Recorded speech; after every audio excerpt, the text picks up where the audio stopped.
Alors juste avant que cette vidéo ne commence, je voudrais juste faire passer une petite info. Voilà, je reviens sur YouTube en ce moment et j'avoue que c'est un peu compliqué pour moi parce que j'ai un peu perdu l'habitude de faire des vidéos et je regarde plus trop de vidéos. Du coup j'aimerais que vous me disiez vite fait en commentaire qu'est-ce que vous aimeriez comme vidéo.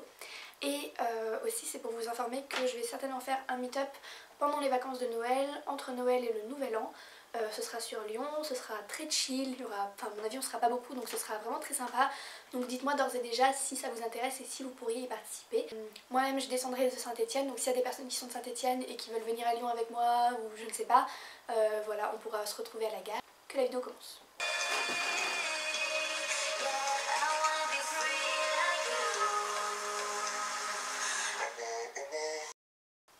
Bonjour à tous et à toutes, ça fait longtemps, vous m'avez beaucoup manqué, ça me fait trop bizarre de revenir comme d'habitude.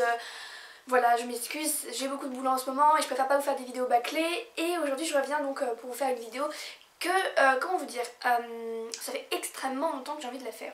Et en fait, j'ai jamais trouvé l'occasion de la faire parce que j'avais l'impression qu'il fallait qu'elle soit hyper préparée, que je fasse plein de notes et plein de références, etc. Et au final, vous savez quoi, je vais la faire aujourd'hui sans même l'avoir préparée. Il me semble que c'est la question qui revient à chaque fois quand on fait une vidéo sur les piercings ou sur les tatouages, c'est la douleur. Et il me semblait vraiment très intéressant d'en parler aujourd'hui dans une vidéo parce que pour moi, c'est presque un sujet qui vaut une vidéo entière et pas seulement de quelques lignes et de dire simplement voilà ça m'a fait mal 5 sur 10. Déjà moi personnellement si vous voulez mon avis, ce concept de échelle de la douleur sur 10 je le trouve pas du tout pertinent pour ce qui est des piercings et des tatouages et du coup je vais vous l'expliquer pourquoi selon moi ça n'a pas d'intérêt. Donc je me suis fait percer mon nombril il y a à peu près voilà, 6 mois, c'était pour mes 18 ans. Rien de spécial à raconter, c'est un piercing en surface et il marche ou il marche pas, il tient ou il tient pas, il est bien percé ou il ne l'est pas bien. J'ai eu de la chance, il a très bien été percé, il a plutôt bien tenu. Voilà, moi après il faut savoir que j'ai toujours beaucoup de mal à cicatriser et voilà, et en plus je suis plutôt feignante au niveau des soins donc ça aide pas. Pour ce qui est des soins, pour moi ça a été savon au pH neutre et sérum Phi. Sinon, il va très bien. Et alors la fameuse question, est-ce que j'ai eu mal ? J'ai l'impression que pour beaucoup de personnes, lorsqu'on prend la décision de se faire percer ou tatouer, la condition de la douleur est vraiment hyper importante. Comme si on n'allait pas se le faire parce que du coup ça faisait mal. Ce qui vaut le coup, enfin c'est tout à fait logique. Il y a plein de modifications corporelles que je trouve magnifiques mais que je ne ferai jamais parce que ça a l'air de faire bien trop mal et que j'ai pas le courage de supporter cette douleur. Alors, pourquoi ce sujet de la douleur m'intéresse autant ? Tout simplement parce que pour moi c'est une douleur qui, comme elle est choisie, est une douleur un peu compliquée. C'est pour ça que pour moi le concept de mettre sur une échelle de 1 à 10 est complètement ridicule parce que le système de douleur sur 10 c'est utilisé dans les hôpitaux et c'est pour les gens qui sont malades, qui ont de vraies souffrances, des souffrances qu'ils n'ont pas choisies. Et du coup pour moi cette douleur de piercing qu'on a choisie, qu'on a voulu, elle n'est pas du tout possible de mettre sur 10 parce que lorsqu'on se fait percer en fait ou lorsqu'on se fait tatouer, il y a vraiment une décharge d'endorphine. Moi personnellement c'est ce qui me fait tenir et c'est ce qui fait que malgré le fait que je sois très douillette, ça ne me fait pas tant mal parce que il y a cette décharge d'endorphine, cette décharge qui fait waouh je vais avoir le piercing que je veux, waouh je vais avoir le tatouage que je veux trop. Et du coup ce que j'aimerais dire en fait à toutes les personnes qui peut-être veulent se faire percer le nombril ou veulent se faire percer en général, c'est que ça ne fait pas si mal que ça et c'est que c'est totalement supportable.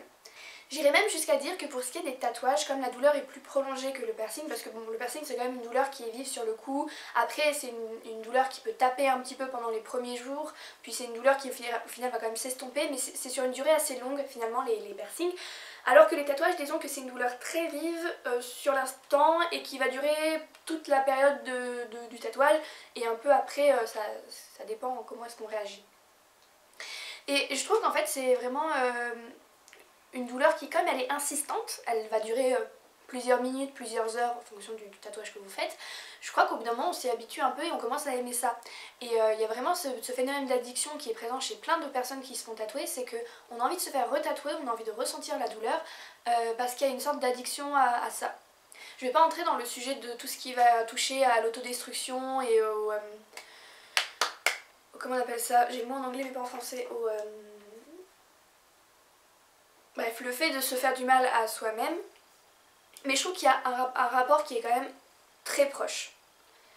Alors voilà, moi je sais pas ce que vous en pensez et j'avais vraiment envie de faire cette vidéo pour comme comme ouvrir le sujet là-dessus en fait, et ça m'intéresse vraiment d'avoir l'avis d'autres personnes tatouées et percées pour savoir comment est-ce que vous vivez la douleur. Et c'est vrai qu'à chaque fois que j'en parle avec des gens qui sont tatoués ou percés, soit la douleur ils en ont rien à faire, ils la sentent pas, soit c'est quelque chose qu'ils attendent parce qu'ils aiment bien cette sensation là. Je reviens vraiment là-dessus pour mon idée vraiment de départ, c'est que comme c'est vraiment une douleur qu'on choisit, on l'accepte en fait. Et voilà, moi je suis la première à dire que je ne supporte pas les personnes qui se plaignent d'avoir mal lorsqu'ils ont choisi de se faire tatouer ou percer, mais je suis aussi la première à me plaindre et à dire ah j'ai eu trop mal. Bref. Mais au fond, si à chaque fois je retourne me faire percer ou que je me retourne me faire tatouer, c'est que la douleur est finalement complètement supportable et qu'elle fait vraiment partie du processus. Je dirais que si un tatouage ne fait pas mal par exemple, il y aurait moins cette idée de rituel. J'en avais parlé à un ami quand il s'était fait tatouer pour la première fois, c'était que pour lui c'était vraiment une sorte de rituel. Et qu'il y avait vraiment cette idée que voilà maintenant il avait quelque chose de gravé à lui, gravé sur lui à vie, et que s'il n'y avait pas eu la douleur, peut-être qu'il se serait pas rendu compte à quel point c'était important. Donc voilà, encore une fois, j'aimerais bien que vous me donniez un petit peu votre avis là-dessus. Comment est-ce que vous viviez la douleur? Et pour toutes les personnes qui ne sont jamais fait tatouer, percer ou que sais-je, est-ce que vous avez, justement, vous ne voulez pas le faire parce que vous avez peur de la douleur? S'il y en a certains parmi vous qui sont dans ce cas-là, ça m'intéresse beaucoup. Pain and pleasure go hand in hand, they say, but no one mentions that pain is really just a path to more pleasure.